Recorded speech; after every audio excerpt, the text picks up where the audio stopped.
Assalamu alaikum. On behalf of the Islamic Research Foundation, we welcome you all to today's program. We start the program with the Qiraat by Brother Ashraf Muhammadi.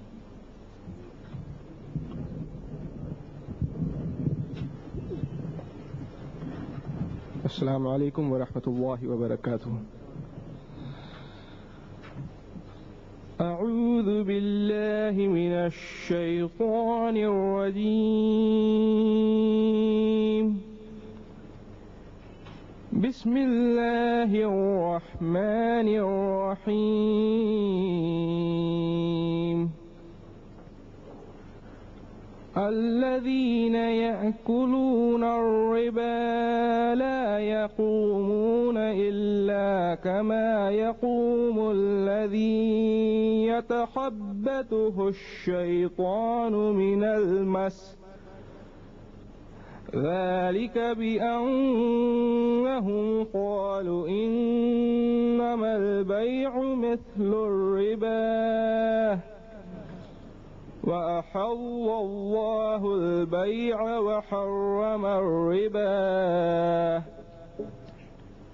فمن جاءه موعظة من ربه فانتهى فله ما سلف وأمره إلا الله، ومن عاد فأولئك أصحاب النار هم فيها خالدون. يمحق الله الربا ويربي الصدقات والله لا يحب كل كفار أثيم.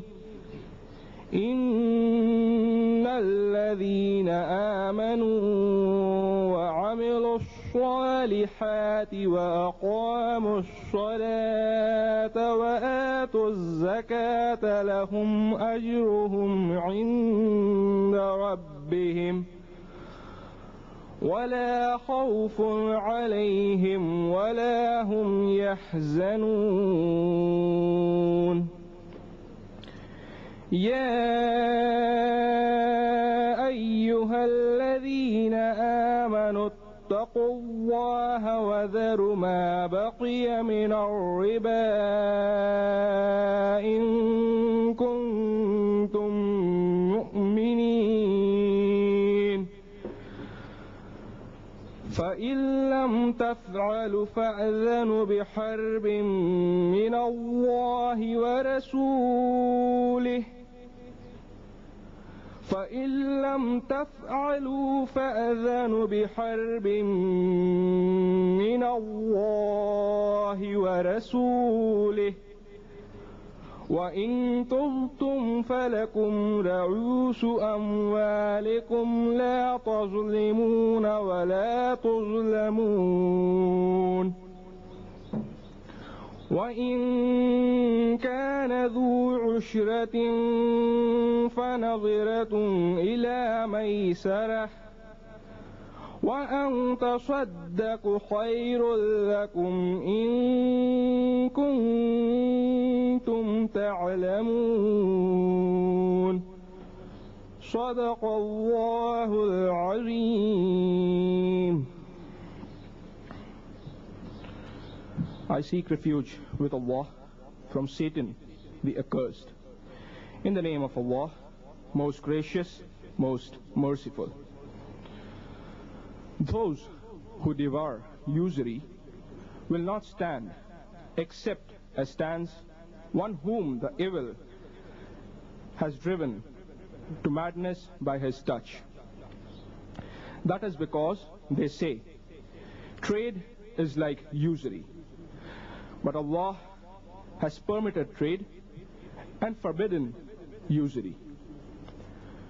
Those who, after receiving direction from their Lord, desist shall be pardoned for the past. Their case is for God to judge. But those who repeat the offense are companions of the fire. They will abide therein forever. God will deprive usury of all blessing, but will give increase for deeds of charity. For he loves not creatures ungrateful and wicked. Those who believe and do deeds of righteousness and establish regular prayers and regular charity will have their reward with their Lord. On them shall be no fear, and nor shall they grieve. O you who believe, fear God and give up what remains of your demand for usury, if ye are indeed believers. If ye do it not, take notice of war from Allah and His Messenger. But if you turn back, you shall have your capital sums. Deal not unjustly, and ye shall not be dealt with unjustly. If the debtor is in a difficulty, grant him time till it is easy for him to repay. But if you remit by way of charity, that is the best for you, if you only knew. Verily, Allah speaks the truth.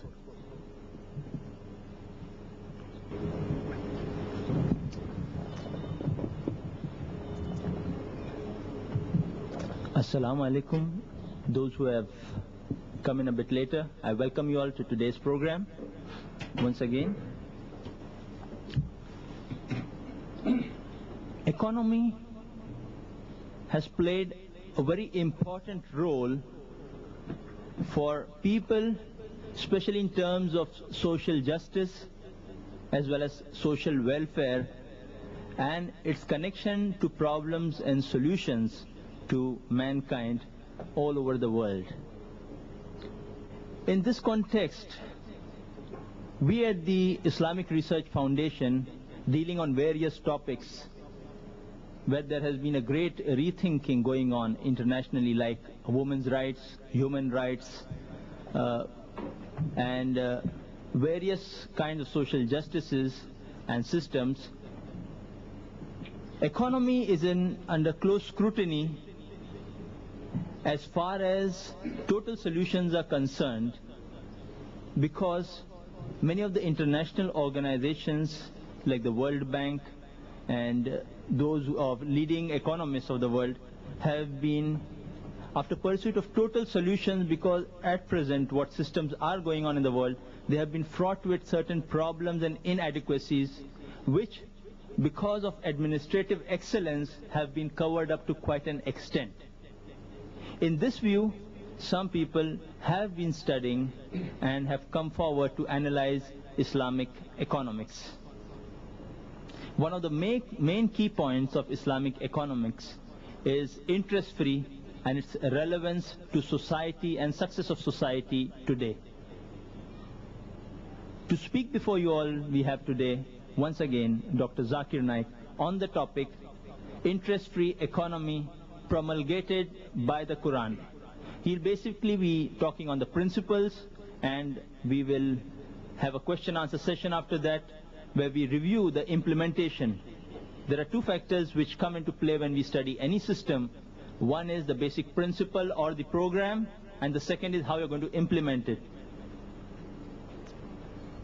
I would request Dr. Zakir to start his talk, which will be followed by the question and answer session on the topic. Dr. Zakir Naik. أعوذ بالله من الشيطان الرجيم بسم الله الرحمن الرحيم يا أيها الذين آمنوا اتقوا الله وذروا ما بقي من الربا إن كنتم مؤمنين فإن لم تفعلوا فذنوا بحرب من الله ورسوله وإن تبتم فلكم رؤوس أموالكم لا تظلمون ولا تظلمون بسم الله الرحمن الرحيم رب اشرح لي صدري ويسر لي أمري واحلل عقدة من لساني يفقهوا قولي. I welcome all of you with the Islamic greetings. Assalamu alaikum wa rahmatullahi wa barakatuhu. May peace, mercy and blessings of Almighty Allah be on all of you. The topic of today's talk, as mentioned by the chairman, is interest-free economy promulgated by the Quran. The word riba is mentioned in the Quran no less than 8 times. It's mentioned in Surah Rum, chapter number 30, verse number 39. It's mentioned in Surah Nisa, chapter number 4, verse number 161. It's mentioned in Surah Al-Imran, chapter number 3, verse number 130. It's mentioned thrice in the verse of Surah Baqarah, chapter number 2, verse number 275, and in Surah Baqarah, chapter number 2, verse number 276, and in Surah Baqarah, chapter number 2, verse number 278. The word riba is mentioned in the Quran no less than 8 different times. The first time the word riba was revealed in the Quran was in Surah Rum, chapter number 30, verse number 39. It says that those who devour usury will have no increase with Allah, but those who give out in deeds of charity, seeking the pleasure of Allah subhanahu wa ta'ala, will have increase, and they will have a recompense multiplied. The word riba, the Arabic word riba, means an addition to or an increase over and above the original amount or the original size. In the Quran, it refers to as unlawful addition, and it means usury as well as interest. The first time the Quran mentions in the chronological order regarding riba, it does not say that it is prohibited. It only says, as I mentioned, in Surah Rum, chapter number 30, verse number 39, that those who give out in usury will have no increase with Allah subhanahu wa ta'ala, but those who give out in deeds of charity will have increase, and they shall have a recompense multiplied. Regarding riba, it is somewhat similar to what the Quran says about intoxicants. The prohibition of intoxicants was revealed in stages. The first time the Quran speaks about intoxicants is in Surah Baqarah, chapter number 2, verse number 219, and it says that when they ask thee concerning intoxicants and gambling, tell them, in it is some profit but great sin. The sin is greater than the profit. The first time the Quran reveals regarding intoxicants, it only said that in it is great sin and some profit. The sin is greater than profit. It did not prohibit us from consuming intoxicants. Later on, the second verse of the Quran to be revealed regarding intoxicants was of Surah Nisa, chapter number 4, verse number 43, which says that approach not your prayers with a mind befogged. Approach not your prayers when you're intoxicated. Finally, later on it was revealed regarding the prohibition of intoxicants in Surah Maida, chapter number 5, verse number 90, which says, Ya ayyuhal ladhina amanu, O you who believe, innamal khamru wal maisiru, most certainly intoxicants and gambling, wal anzabu wal aslamu, dedication of stones, divination of arrows, rujtum min amali shaitan, these are Satan's handiwork. These are abominations of Satan's handiwork. Fajtanibul lalakum tuflihun, abstain from such handiwork that you may prosper. After this verse was revealed, barrels of intoxicants were thrown on the streets of Medina, never to be filled again. So the prohibition of intoxicants came in stages, in the same fashion. The first time the word riba was mentioned, it only said that you will have no increase with Allah subhanahu wa ta'ala. The next was to be revealed regarding riba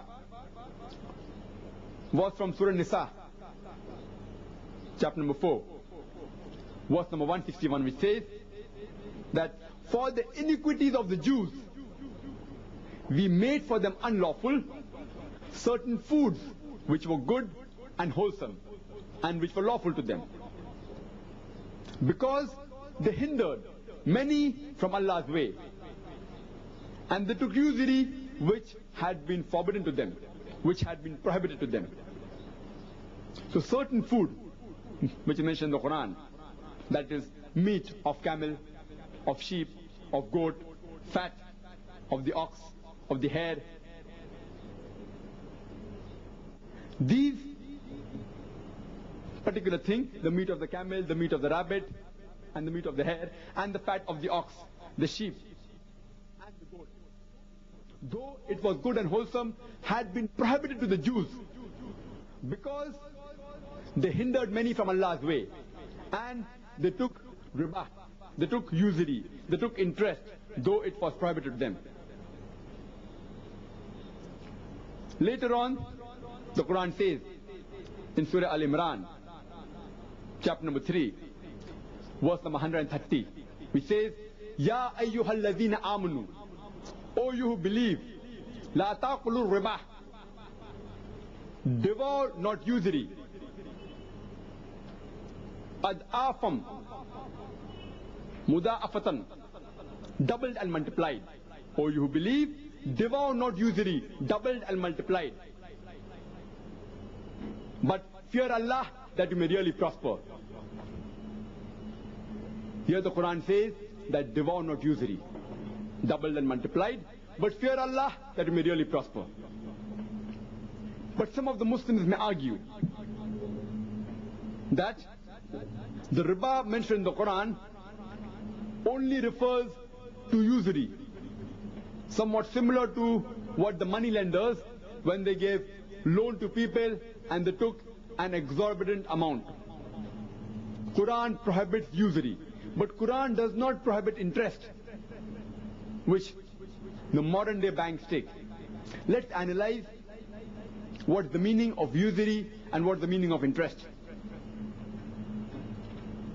According to the Oxford Dictionary, the word interest means amount paid for the use of amount lent, money paid for the use of money lent. And usury, according to the Oxford Dictionary, means the act or practice of lending money at interest, especially at a very high rate. So in short, usury means exorbitant interest. But as I mentioned earlier, riba means an addition to or an increase above the original amount of size. It is unlawful addition, and here it refers to both usury as well as interest, irrespective whether the rate is small or big. Riba, whether it be interest or usury, it has been prohibited in the Quran. Some Muslims may further argue that interest is like trade. So what's the harm in involving yourself dealing with interest? The answer to this argument is given clearly in the Quran. The same verse which was recited by a Qari. The answer is given in Surah Baqarah, chapter number 2, verse number 275, which says that those who devour usury will not stand except as stands one who the evil one by his touch has driven to madness. This is because they say that trade is like usury, trade is like interest. Allah has permitted trade, but has forbidden riba, has forbidden usury, has forbidden interest. Those who after receiving the direction from thy Lord desist, they shall be pardoned for the past. Their case is with Allah subhanahu wa ta'ala to judge. But those who repeat the offense will be companions of the hellfire. Therein will they dwell forever.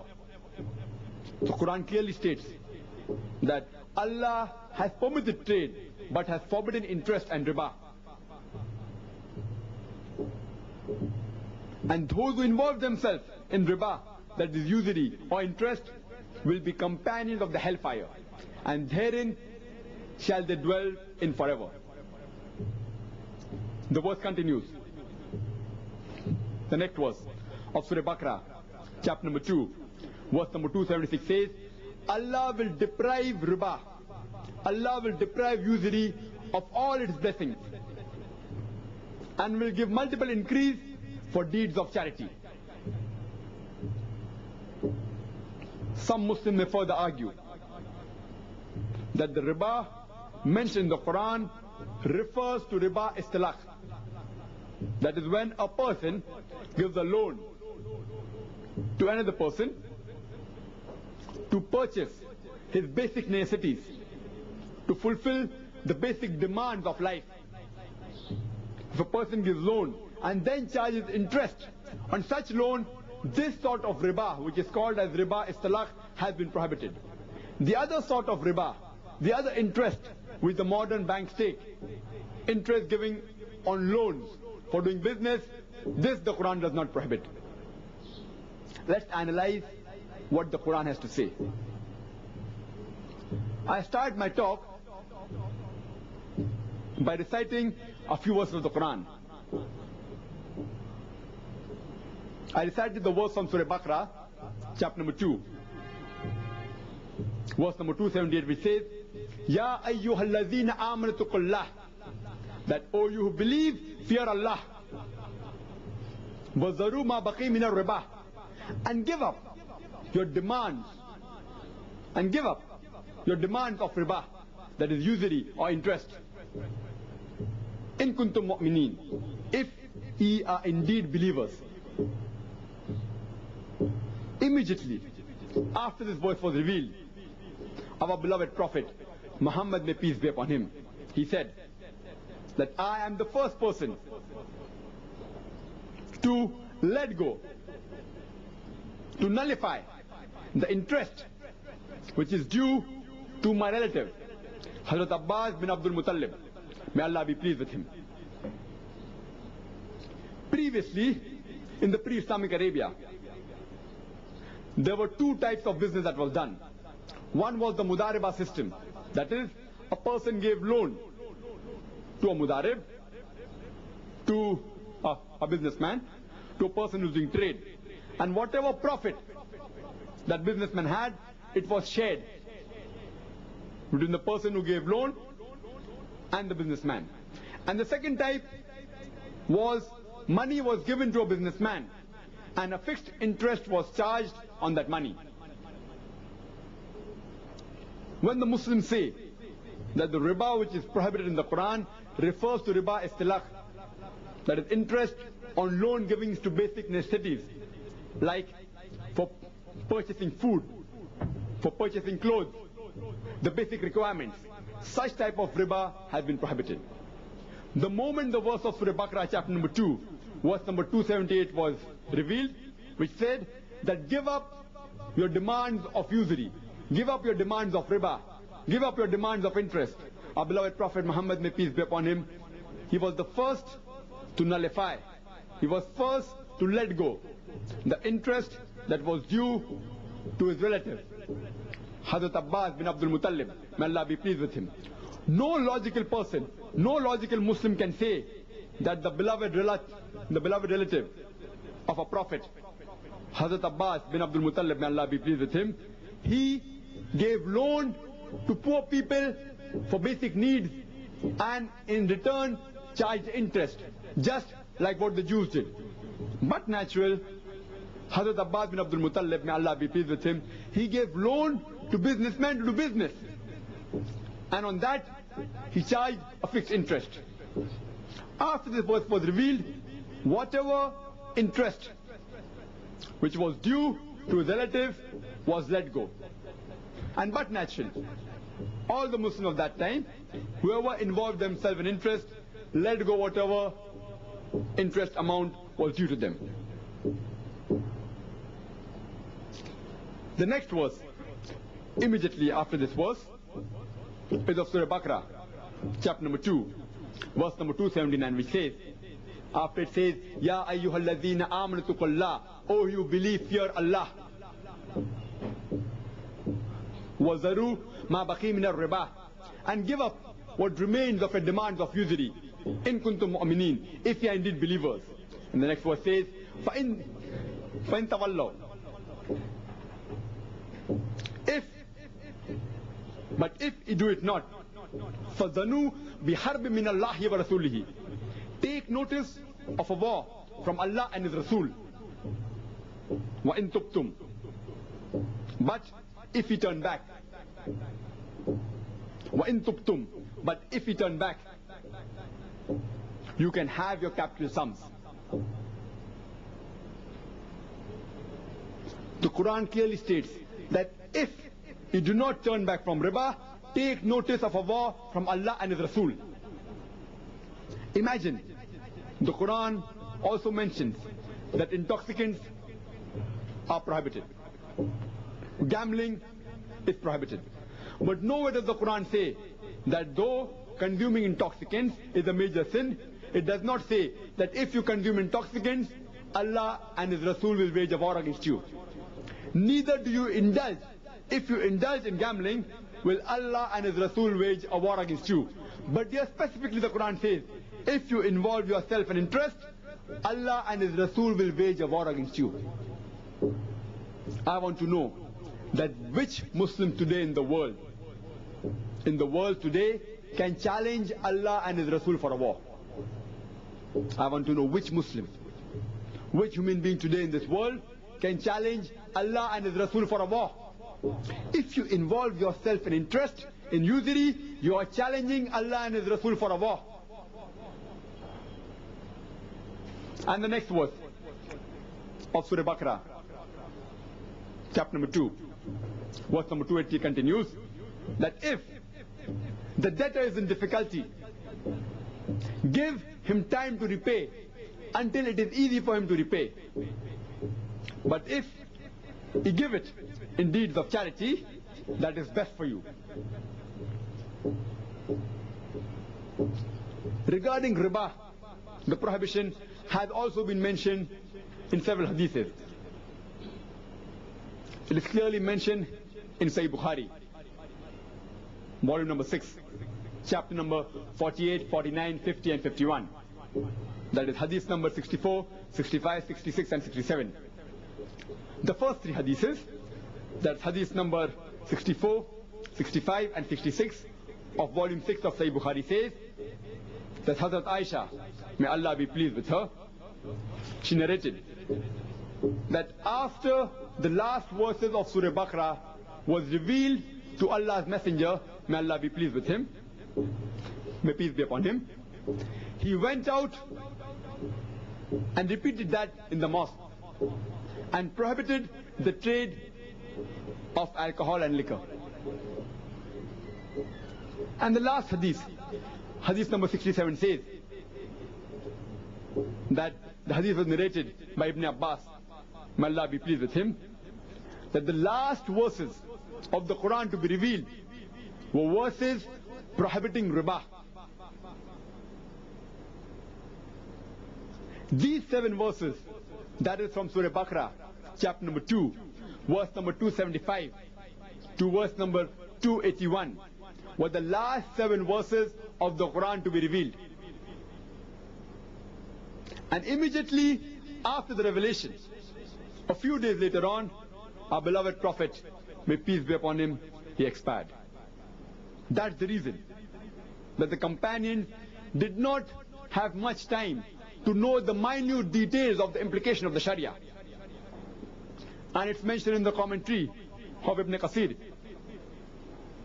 that Hazrat Umar, may Allah be pleased with him, he said he had wished that the beloved Prophet had thrown more light on 3 things. One being riba, and the other two being khilafa and kalala. That is, how a property of a deceased person who has no relatives, how it should be divided, which is mentioned in Surah Nisa chapter 4 verse number 12. But from the hadiths you can come to know clearly, besides the mention in the Quran, it's also mentioned in the Sahih hadiths.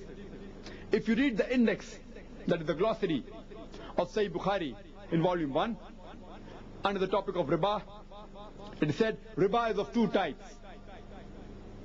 Riba nasiya, that is loan given to a person for business and interest charged on that loan. And riba fadal, that is exchanging a superior quality of good in turn for a bigger quantity of inferior quality of good, irrespective it may be gold, silver, foodstuff, etc. And it says all types of riba are prohibited. The prohibition of riba is also clearly mentioned in Sahih Muslim in volume 3, in chapter number 623, hadith number 3845 to 3849. 5 hadiths which clearly mention in Sahih Muslim that riba is prohibited.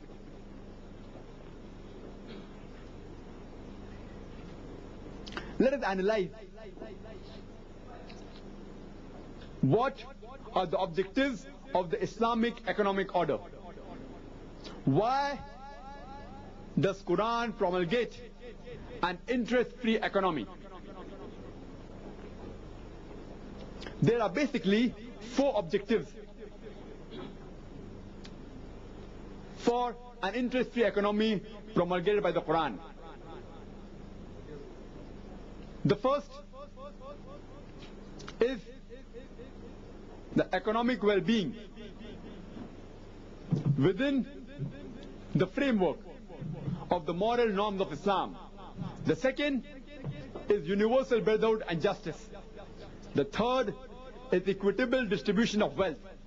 And the fourth is individual freedom within the context of social welfare. Let's analyze the first objective, that is economic well-being within the framework of the moral norms of Islam. The Quran mentions in Surah Baqarah, chapter number 2, verse number 68, that eat and drink of the sustenance provided by Allah subhanahu wa ta'ala, and create no mischief or evil on the face of the earth. A similar thing is repeated in Surah Baqarah, chapter number 2, verse number 160, which says that eat of the produces of the earth and follow not the footsteps of the evil one, for he is to you an avowed enemy. It's further mentioned Surah Jummah, chapter number 62, verse number 10, that after the prayer is finished, disperse ye in the land to seek the bounties of Allah subhanahu wa ta'ala. From these verses you can realize that the Quran encourages the people to enjoy the bounties of Allah subhanahu wa ta'ala, to enjoy the good things which Allah has provided for you. It is mentioned in the hadith narrated on the authority of Al-Bayhaqi that the person who seeks the world lawfully to cater to the need of his family, to avoid begging and to be kind to his neighbor, will meet Allah with a shining face like the full moon. Begging has been discouraged in Islam. It's also mentioned in Sahih Bukhari, chapter number 2, volume number 2, page number 133, that the hand that is above is better than the hand that is below. It's also mentioned in the hadith of Ibn Majah, volume 2, page number 723. It says that the best income a person can earn is through his labor. So Islam encourages the person to enjoy the bounties of Allah subhanahu wa ta'ala and to work for his living and to refrain from begging. The second objective is universal brotherhood and justice. The best verse that I can quote to you from the Quran regarding universal brotherhood is from Surah Al-Hujurat, chapter number 49, verse number 13, which says that, O humankind, we have created you from a single pair of a male and female, and have divided you into nations and tribes, so that you shall recognize each other, not that you shall despise each other. And the most honored in the sight of Allah subhanahu wa ta'ala is the person who's the most righteous, is the person who's the most pious. From this verse you come to know the criteria for judgment in the sight of Allah subhanahu wa ta'ala. It is not sex, it is not wealth, it is not caste, it is not color, but it is taqwa, it is God consciousness, it is piety.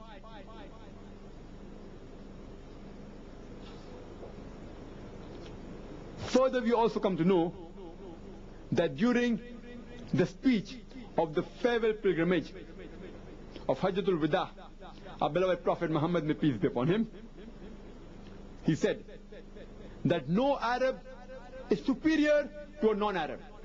Neither a white is superior to a black, except in righteousness, except in piety, except in God consciousness.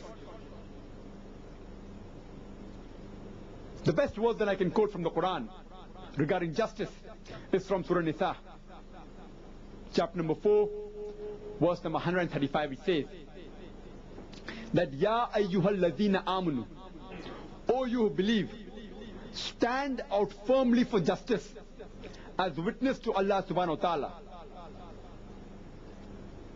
even if it be against yourself, against your parents, against your relatives, or the rich or poor, for Allah protects all. Means if you have to stand for truth, if you have to stand for haqq, if you have to give a witness to Allah subhanahu wa ta'ala, you can even go against yourself. You have to sacrifice your own interest.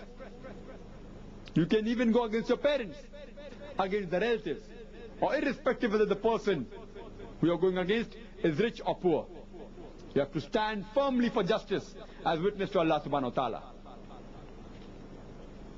The third objective is equitable distribution of the income, of the wealth. Islam is against the philosophy that the wealth should be concentrated in the hands of few individuals, and the difference between the rich and the poor should be reduced. Otherwise, they will be enemies unto each other. For this, Islam has devised a system called as zakat,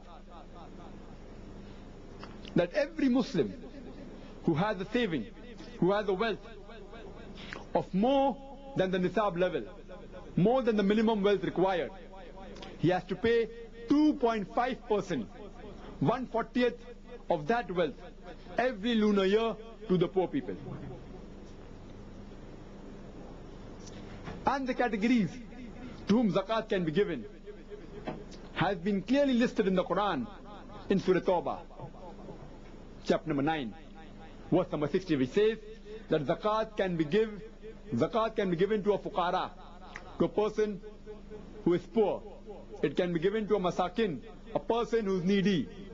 It can be given to amilun, a person who is engaged in collecting and distributing the zakat. It can be given to mu'allafatul qulub, those whose hearts are inclined towards Islam, that is the converts or the reverts. It can be given to the riqab, that is the captives. It can be given to the Gharimun, that is, the one who has taken loan, can be given to the debtor. The seventh category is Ibn Sabil, that is the wayfarer, the traveler. Even though he's rich, if he gets stranded in a foreign land, and if he does not have money to go back or for his sustenance, you can give him out of the zakat money. And the last category is fi sabilillah, in the way of Allah. And this last category is further subdivided. In this category of fi sabilillah, it can be given to a person who is giving religious education, person who is acquiring religious education, the person who is involved in doing jihad in the way of Allah, striving, struggling, doing holy war in the way of Allah. It can be given to a da'i. It can be also given to a person who is obtaining the secular education. The several categories. This system of zakat has been specified. The reason which is given in the Quran in Surah Al-Hashr, chapter number 59, verse number 7, to prevent the wealth from circulating amongst the wealthy and rich. The zakat has been devised to prevent the wealth from circulating amongst the rich and the wealthy.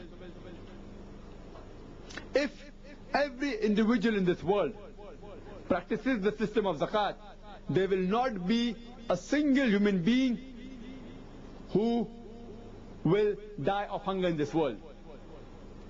Unfortunately, even the Muslims don't give the correct zakat that is due to them.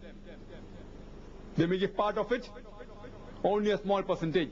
If every Muslim in this world gives zakat correctly, there will not be a single Muslim below the poverty line.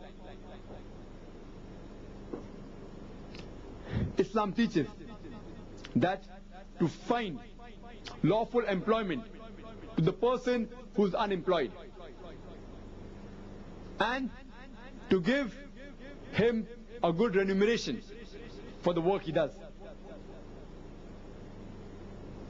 The Quran also says that after a person dies, his wealth should be divided according to the guidelines laid in the Quran in Surah Nisa, chapter number 4, verse number 11, 12 and verse number 176. It should not go to one or two individuals of the society, how it is done today, that whatever wealth is remaining of a person who dies, it goes to one or two individuals. But the Quran specifies the wealth should be distributed according to the guidelines laid in the Quran. The fourth objective is individual freedom within the context of the social welfare.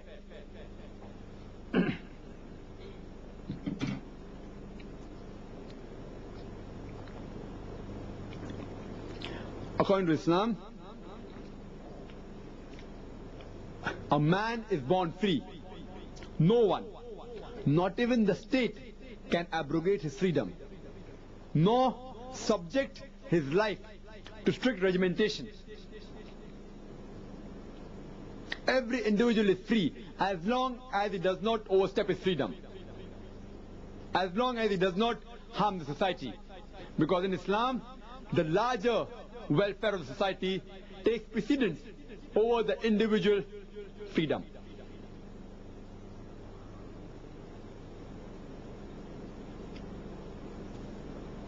Working and labor as well as the benefit in business are both important principles of the Sharia, but the former takes precedence over the latter. And if you are doing business or whatever it is, a big loss cannot be inflicted to relieve a small loss. Neither can a big profit be sacrificed for a small profit. So in short, Islam believes in individual freedom within the context of the social welfare. There are several evils of the interest-based economy. The reason why Quran has prohibited it.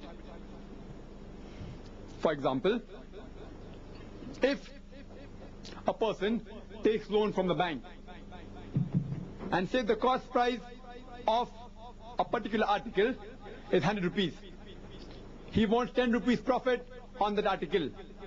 So his selling price will include the 100 rupees cost price, the 10 rupees profit, as well as the interest he's paying. Say it is rupees 10. So the selling price will be 120 rupees. The selling price will go up because of interest.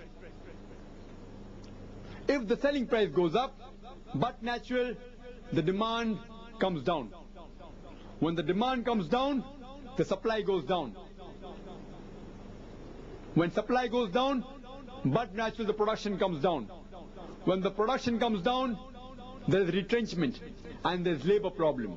There's problem of employment. There are a lot of social injustice. For example, if a person takes loan from the bank, irrespective whether he makes a profit or goes in loss, he has to pay that fixed amount of interest in the time stipulated. Even if some calamity befalls his family, like floods, earthquake, etc., still the person who has taken loan has to pay that amount along with interest. There is no social, there is social injustice. Irrespective whether the businessman goes in loss or profit, he has to pay that amount. There is no social consideration also. For example, if two businessmen, they come to ask for a loan from a bank, from the modern bank. One businessman wants to open an alcohol factory, and the other businessman wants to start a school. But natural, the person starting an alcohol factory will have better returns, and the loan given to him will be more secured, and he will give a higher rate of interest as compared to the other businessman who wants to start a school or an hospital. There is no social consideration. The modern bank is only interested in getting bigger returns. It's not bothered whether you open an alcohol factory or a gambling den or a school or a hospital. That's the reason that if you analyze in the 80s, most of the modern banks, they financed gambling dens. That's the reason you will find that hundreds and thousands of gambling dens had been opened in the 80s throughout the world. All the banks financed gambling dens, gambling dens, gambling dens. Though theoretically, the modern banker will tell you that even we have social consideration, and for name's sake, he may give a loan to a few social projects. But majority of his loans, if you analyze, are not based on social consideration. It's based on better interest. According to the modern banking, it encourages a person to store money. It encourages a person to keep the money idle. That you keep so much money in the bank and you get a fixed return of 10% or 12% every year. It encourages a person to store money. And lastly, the power is concentrated in the hands of few people. That is the bankers. That's the reason that a small percentage of people, that is a small community, that is the Jews, which are controlling the major modern banks of the world. Today they are controlling the full world. The power today is mainly in the hands of the Jews, because though they are negligible in percentage, they are controlling most of the modern banks. So because of the modern banking system, power is concentrated in the hands of few individuals. Same way, there are several benefits of the Islamic banking. Firstly, no interest is involved. It's based on profit and loss.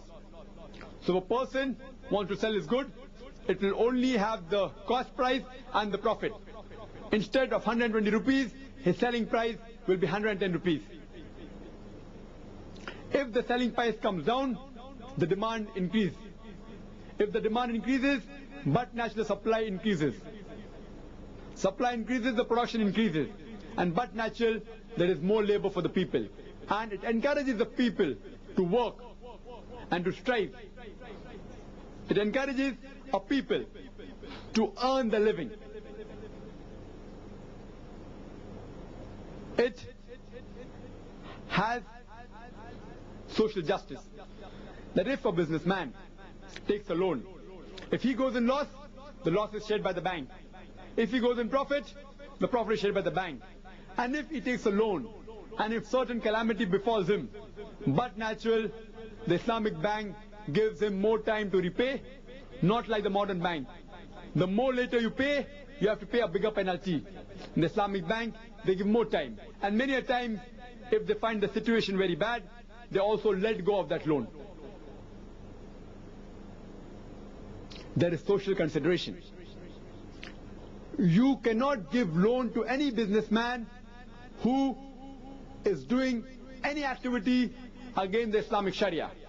Any activity which is causing harm to the society.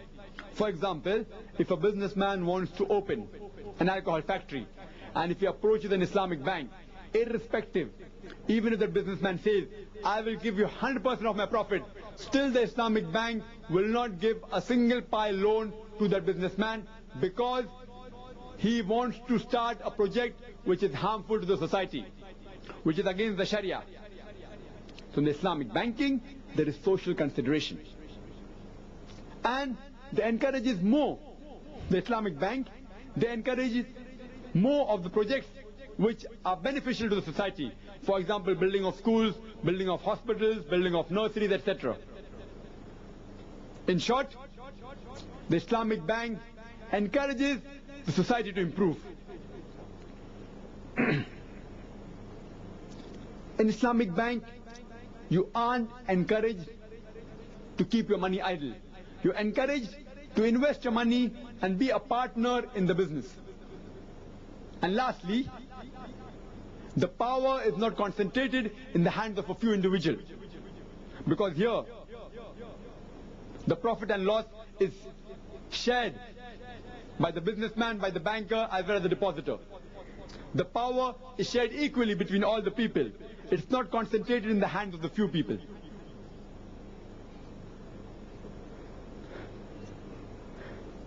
The great philosopher Aristotle, he has given a beautiful definition of interest. And Aristotle defines interest as an earning based on the use of money and not on labor. And all such earnings are against nature. According to Aristotle, interest is an earning based on the use of money, not on labor. And all such earnings, that is, all such interest, are against nature. Let's analyze the modern theory and the Islamic theory. There are mainly four factors that are involved in production. The first is land, second is labor, third is capital, and fourth is organization. According to the modern theory, on land you pay rent. In the Islamic theory you do the same. On land you pay rent. In the second factor of production, that is labor, in the modern theory you pay wages. In the Islamic theory also you pay wages. It's the same. In the third factor of production, that is capital, in the modern theory you pay interest. In the Islamic theory there is profit and loss sharing. And in the fourth factor of production, that is organization, in the modern theory there is profit and loss sharing. In the Islamic theory there is profit and loss sharing. So the major difference in the four factors of production is the third factor, that is capital. The modern theory says that on the capital you have to charge a fixed interest. The Islamic theory says that on the capital there is profit and loss sharing, because Islam does not differentiate between the capital and the organization. Because the money that is lent by the bank, the money actually does not belong to the bank. It belongs to the depositors. So depositors are part of organization. Therefore, the money that is given, borrowed from the bank, the money which is deposited in the bank, this money, this capital should be included in the organization. That is the reason capital and organization in the Islamic theory, they are clubbed together. And it is based on profit and loss sharing. In the modern theory, capital, on the capital you have interest. This is the major difference. The 5 basic principles of the Islamic banking are, the first is Tawheed, that is believe in one God, that is unity of God. The second is divine origin of nourishment and direction towards perfection. The third, it is Khilafah. We have to realize that man is the vicegerent of Allah subhanahu wa ta'ala on the face of the earth. The fourth is Tazkiyah, that is purification and growth. And last is accountability, that we have to believe in the hereafter and we will be accountable on the day of judgment. Islamic banking is mainly based on these 5 principles. When you have to do business, normally there are 2 types of unit. One is the surplus unit, which has got excess of money but does not know how to utilize it. The other is the deficit unit. That is, those people who have got no money but have got very good ideas. The best example in Islamic history I can give you of a surplus and a deficit unit is the Hazrat Khatija, may Allah be pleased with her, who was the wife of beloved Prophet Muhammad, may peace be upon him. She is a very good example of a surplus unit. She had excess of wealth, but since she was a lady, but naturally she could not go abroad and involve too much in the business transaction. She did not have avenues to invest her money. And the example of the deficit unit is the beloved Prophet Muhammad, may peace be upon him. That is deficit in the terms of money. He did not have much wealth, but he had a lot of ideas. So both these units combined, the surplus and the deficit unit. Bibi Khatija, may Allah be pleased with her, she gave her money to Prophet Muhammad, may peace be upon him, to do business. And whatever profit they obtained, it was shared on the ratio that was predetermined. The best example you have in Islamic history of a deficit and a surplus unit. Let's analyze the system of modern banking and Islamic banking. Let's first analyze the options open for an individual to deposit the money in an Islamic bank. The first type of account you have for deposit account is the current account. It is called as Wadia in Fiqh, that you deposit your money in the Islamic bank, in the current account. That money which the Islamic bank takes, it utilizes that money with your permission. You give permission to the bank to utilize that money. But if the bank goes in loss, the loss is not shared by the depositor. If the bank goes in profit, neither is the profit shared by the depositor. The depositor only keeps the money for safety. It's called as amana. He keeps his wealth for safety. He is not interested in profit, neither in loss. He keeps his money for safety. And Islamic Sharia gives the permission that you are allowed to keep your money as amanat with anyone and you can utilize it. At the same time, the Islamic bank gives you a check and a slip book.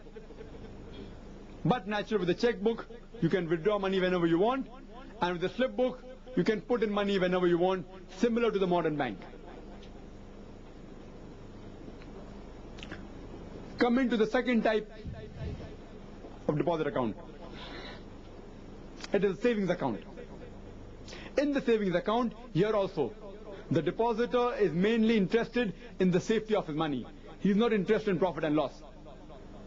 And whatever profit the bank obtains from that money, the depositor does not mind accepting a part of it.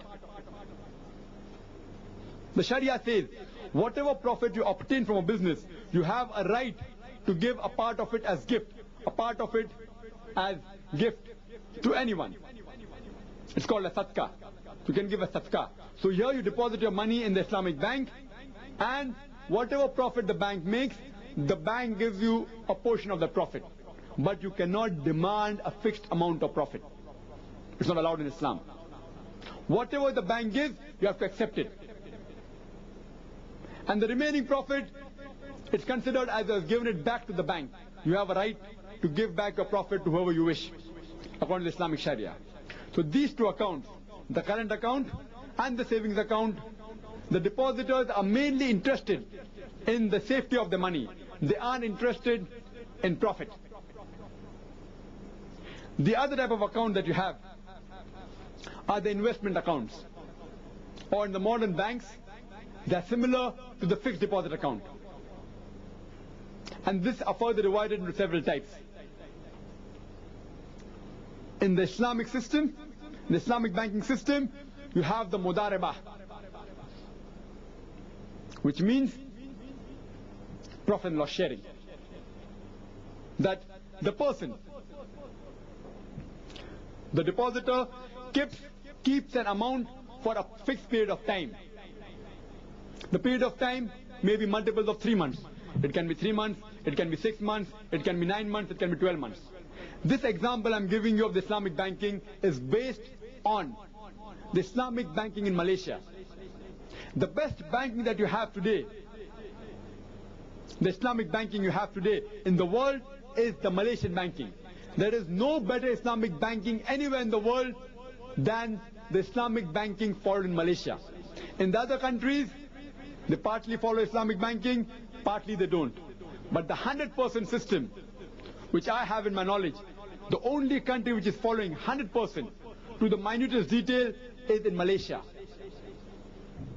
So this concept, I'm telling you, is based on the Islamic system of banking in Malaysia. In this investment account, that's called a mudaribah, you keep a fixed amount of wealth for a fixed period, maybe for 3 months, for 6 months, 9 months, 12 months, or whatever it is, multiples of 3 months. Some banks keep it for multiples of 4 months. This money, in turn, is used by the bank to do business with the businessman. So in the terminology, when you deposit your money in the bank, the depositor is called as Sahib-e-Mal, and the bank is called as Sahib-e-Amal. Here the surplus unit is the depositor. The deficit unit is the Islamic bank. Now whatever profit the Islamic bank makes, it is shared on a predetermined ratio. The profit which the Islamic bank makes, or the money you have deposited for the fixed period, it's shared on the ratio which is determined. In the Islamic banking of Malaysia, the ratio is 7 parts to 3 parts. 7 parts of the profit is given to the depositor, 3 parts of the profit is kept with the bank. Means 70% of the profit goes to the depositor and 30% the Islamic bank keeps for itself. For example, if you deposit 1,000 rupees in the Islamic Bank of Malaysia for 1 year, and the bank makes a profit of 100 rupees, so bank will give you 70 rupees of the profit and will keep 30 rupees of the profit. But naturally the capital also you get back, but the profit you will get 70%, 70 rupees, and the bank will give 30 rupees. If the bank makes a profit of 500 rupees, the bank keeps 30% of 500 rupees, that is 150 rupees, and gives you 70% of the profit. That is, gives you 350 rupees. So, bigger the profit, bigger is the share of the depositor as well as the bank. Lesser is the profit, lesser is the share of the depositor as well as the bank. It is profit sharing. If the profit is 0 rupees, the bank gets 0, the depositor gets 0. But suppose in case the bank goes in loss, according to the Mudareba system, the loss is borne only by the depositor. The loss in the business is theoretically only borne by the depositor. Means, for example, if you invest 1,000 rupees and keep it for 1 year, there is a loss of 100 rupees. So you, in turn, the loss is transferred to you. And from your capital, out of the 1,000 rupees, you only get 900 rupees back. 100 rupees is deducted as loss. So in theoretical terms, the loss is only borne by the depositor. But practically, even the Islamic bank is going in loss.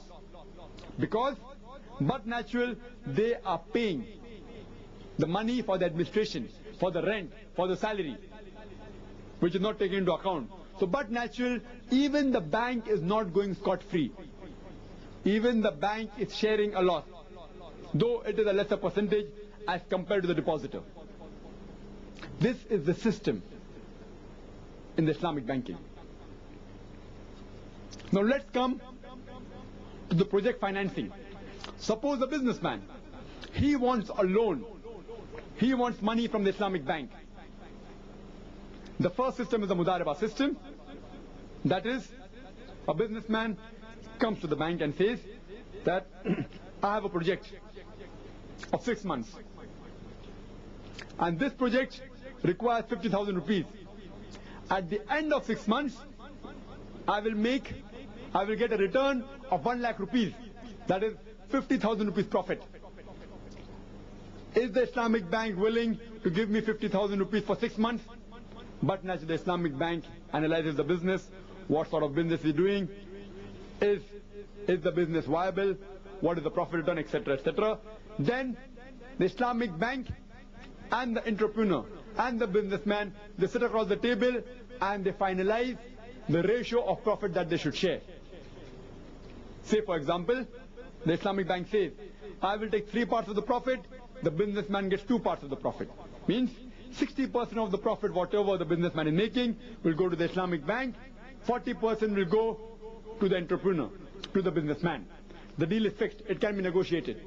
In the modern bank, the interest is negotiated. In the Islamic bank, the profit ratio is negotiated. So the businessman says, I require 50,000 for doing business for 6 months. In that 50,000, also, if he's working for his business, his salary is included. If he's not working, if he employs other people only, his salary is not included. But if he also works, say for example, an average person working may require 2,000 per month. So he gets paid 2,000 per month from that 50,000 rupees. For 6 months it will come, 6 multiplied by 2,000, he gets 12,000 rupees at the end of 6 months. This is taken into account, and the remaining money, the remaining 38,000 of the 50,000 is utilized on buying of goods and the administration. So from the 50,000, even 12,000 salary of that entrepreneur for 6 months is taken into account. Now after 6 months, he makes a profit of 50,000. He gets the total return of 1 lakh rupees. But natural, the capital sum of 50,000 is given back to the bank. And the remaining 50,000 profit is shared on the profit ratio predetermined. Bank, Islamic bank, takes 60%. That is 30,000 rupees. And the businessman keeps 40%, that's 20,000 rupees. So at the end of 6 months, the businessman gets 20,000 rupees profit as well as 12,000 rupees salary for his labor. If instead of making 50,000 profit, the businessman makes 40,000 profit, so the bank takes 60% of 40,000. That is 24,000 rupees. And the businessman, he takes 40% of 40,000. He keeps 16,000. If the businessman makes 60,000 profit, The bank keeps 60% of 60,000. That is 36,000 rupees as profit. And the businessman keeps 40%. That is 24,000 rupees of the profit. So bigger the profit, bigger is the share for the Islamic bank as well as the businessman. Lesser is the profit, lesser is the share for the businessman and the bank.